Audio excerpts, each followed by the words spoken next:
everyone, welcome back to my YouTube channel. I'm super happy that you decided to spend some time with me today. I hope that you're feeling energetic, that you are excited, and that you're being gracious to yourself. I'm trying to be gracious with myself.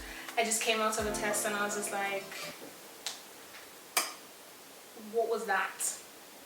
Anyways, we move, we give thanks. It wasn't terrible. But more importantly, today we're going to talk about applications and specifically how to apply and to create a phenomenal application or to stand out as a student how to stand out as an international student rather in an application pool. And you might be wondering, why is this video not tailored to just students? Why is it specific to international students? And that's because typically as an international student, it's harder to get into programs, whether it's university or like study abroad programs, maybe depending, especially if you need funding. And so this video is not your generic increase your grades or join how many clubs. These are tips that no one really talks about that I've picked up over time and other international students have picked up over time that definitely help you to stand out in the application process. So stay with me. But I'm super excited to share with you these tips. I also really want to thank Joanna and Penyo for also helping me to curate the information and bring this all together for you guys. So without further ado, there you go. The first section is about the pre-application part, the things that you need to do before you even start applying, okay? And so it's kind of split into 3 small subsections, okay? Cool, it shouldn't take too long, I promise I'm trying my best. Alright, cool. So the first thing that you need to do before you start applying is, once you find a bunch of institutions or while you're looking for these institutions or programs, you need to figure out why you want to apply to them, right? Why is it that you want to spend your time sitting down trying to be a part of their program, alumni, everything? Why is it that you want to be a part of this community, right? You need to figure out, is it the extracurricular opportunities? Is it the support that they offer? Is it the state-of-the-art facilities? Is it the location? Is it a combination of these things, right? You need to pick those out because that will help you to keep motivated, but it will also help you to provide good substance and a good way of convincing them that you've done your research when you're actually applying, right? What's it about this institution or program that makes you want to be a part of it? Second thing is their context. Beyond what they offer, who are they, right? What are their missions? What is their values? What is their goals for their institution in the next 5, 10, 15 years? Are those things that align with who you want to be? Are those things that align with who you are right now, right? You don't want to end up at a space and in a place where you're uncomfortable just because what you believe in is not what they believe in, and so you have clashing ideologies all the time, right? So you need to figure out what their context is, what their mission is, who founded the place, who's there now, what's happening right now, right? What's their context, what do they offer? So that's their context. And then the last part, see, I'm trying to keep it short and spicy for you guys, is the application process, which means looking at it before you start it, okay? So what exactly do they need from you to consider you? To consider you, not accept you, but consider you. What are they asking you for? Are they asking you for bank statements? Are they asking you for a research paper? Are they asking you for a video story? What are they asking you for? Can you actually do it? And not only can you do it well?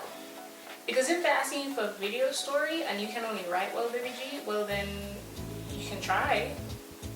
But you also need to figure out how much are you willing to stretch for the school, and if you are going to stretch, do you think that you're going to stretch well enough to get in?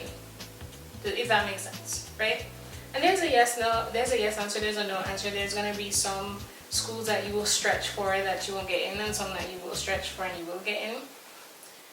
It could happen either way, right? So you need to figure out what's happening there. Now that we finished the pre-application part, we're now into the bulk of the video, which deals with the actual application component, so the written part, and then also the interview towards the end. But before we head into that, I just wanted to give 3 or so general tips that apply to both sections. And the aim is that we want to pay it forward, so we want to make sure that things we do now set you up for a beautiful opportunity in the end, right? And so the 3 tips I'd give generally for your application is split the components of the application process into internal and external, right? So the internal are the things that you can control, whether it's the essays that you have to write or the video storyboards or whatever. The things that you have to do and you can control are internal. Then the things that are external are things that you have no control over. Those have to be done by external entities. So whether that's collecting a transcript or getting a bank statement or an apostille, those are things that require the help of external entities. And once you figure out which is in what section, get cracking on the external things, because they usually take longer, especially because you can't control them, right? So once you split them up, get started on the external things, right? That's one. Then 2, under that same section, is to assign deadlines to things.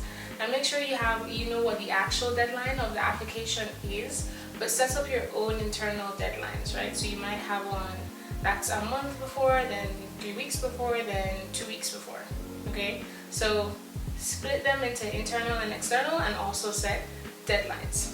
Then you want to make sure that you don't just show your interest, but you also prove your interest, okay? That will definitely make you stand out between other applicants. Spend the time to reach out to a regional representative or talk to one of the admissions advisors or officers there. Sometimes these programs or institutions will allow you to speak to alumni.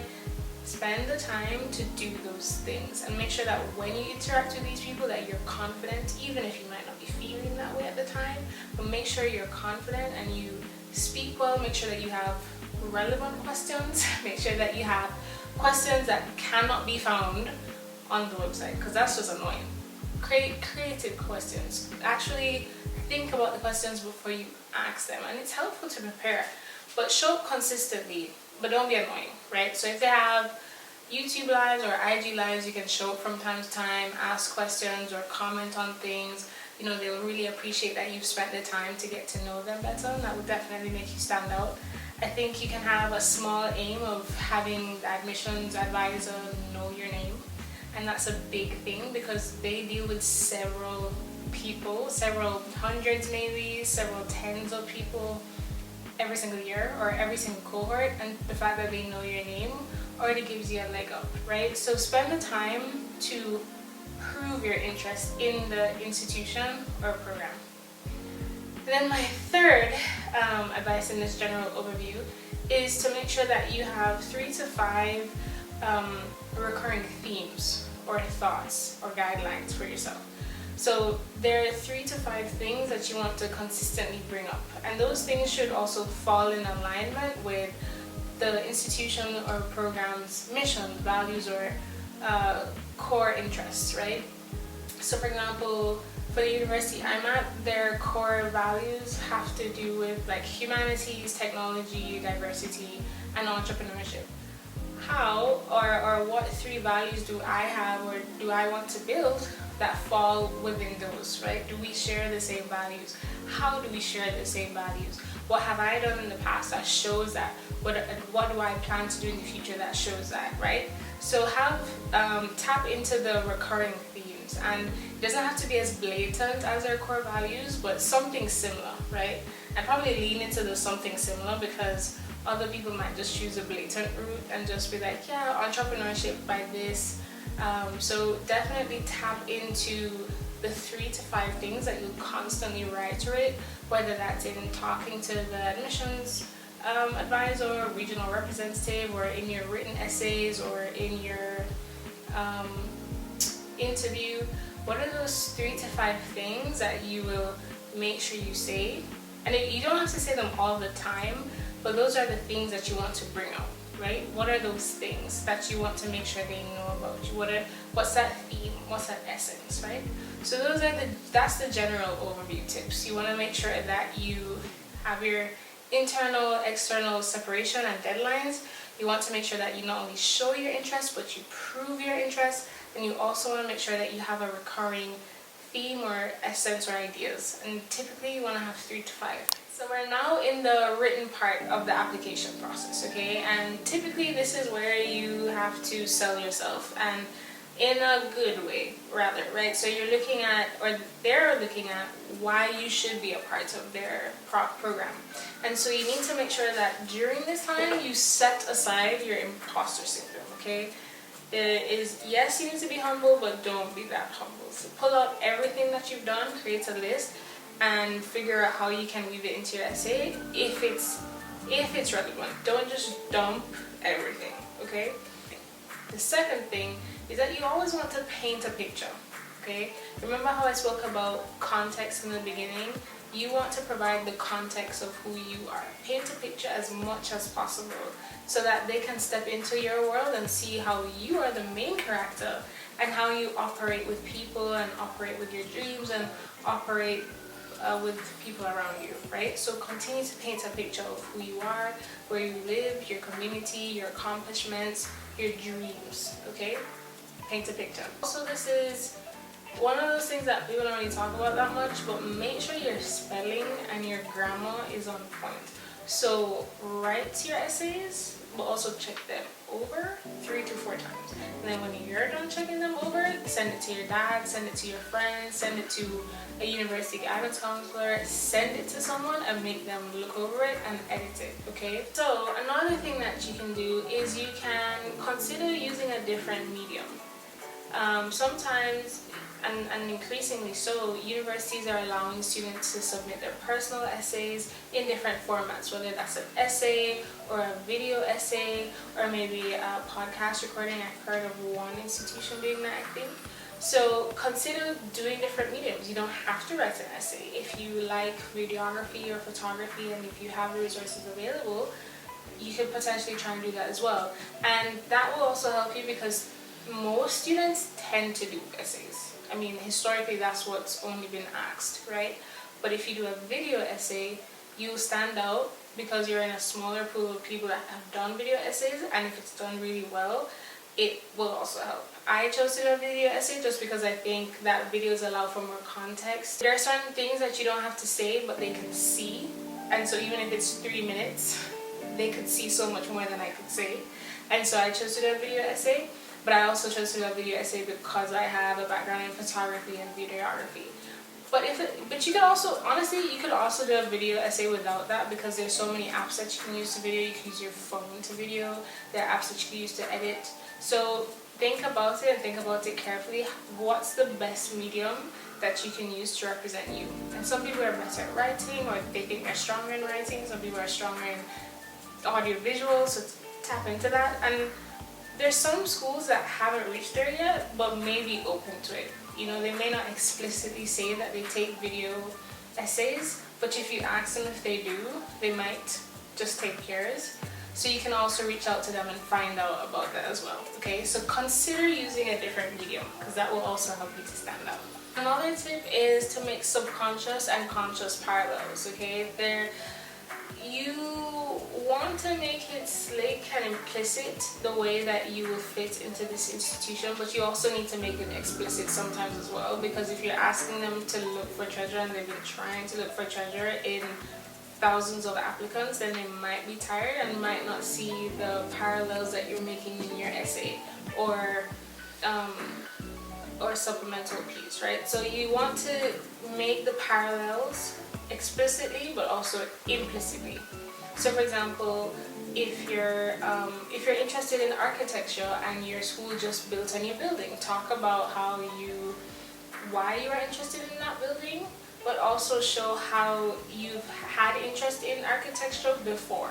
So not only are you showing it explicitly, like you're definitely interested in architecture because you like the building that they've just created, but also implicitly by talking about why it inspires you and what are the things that you've been interested in architecture before, right? And those things don't have to be written next to each other or near to each other, but you want to make sure that you have two different methods of relaying information so that the person gets what you're saying and it stands out. So once they read your essay or watch your video, they know, yeah man, this person likes architecture and we know this because X, Y, and Z. And if they don't identify the X, Y, and Z in the implicit ways, they would have identified it in the explicit ways.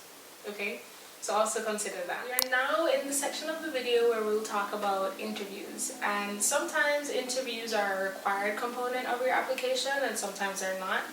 Where they aren't, you might want to request one just because I think it adds a new dimension to your application. They are able to see you in real time, talk to you in person, you know, you figure out, get a better feeling of who you are. And this may be good to request, especially if you're good at holding conversation, right? So consider that if it's not required. The thing with interviews though is that there's always a time constraint, and typically interviews last between 15 to 30 minutes. Sometimes 60 minutes, though those are very, very rare. And so you always want to be mindful of that, especially if your interviewer has a lot of questions to ask and if you have questions that you want to ask as well. Now, in order to deal with that, you want to make sure that you give relevant answers, but answers that are not too long. And so I found this technique called the S.T.A.R Technique, and S.T.A.R is an acronym. So S means the situation, T talks about the tasks, A is the actions, and R is the results. And so imagine if they're asking you to describe a time when things were really difficult but you had to show your resilience. You would describe the situation, you would talk about the tasks that you had, the objectives that were due at that time, and the actions that you took in order to deal with that, to push through, to be resilient. And then you talk about the results, right? Oh, I'm struggling, guys, I'm struggling. Yeah, we talk about the results, right? So the S.T.A.R technique: situation, tasks, actions, and then results, okay? Another thing that I'd suggest is that you should always come prepared with questions, but make sure that your questions are relevant. Do not come with questions that can be answered on the website, because that's just annoying, right? Spend some time, remember the research that you would have done, I suggested in the pre-application part. Take some of the things that you noticed in the pre-application that you liked once you did your initial research, and ask questions about that. Ask them to go a bit more in depth with certain things, right? You want to ask questions that are relevant. Always must be relevant.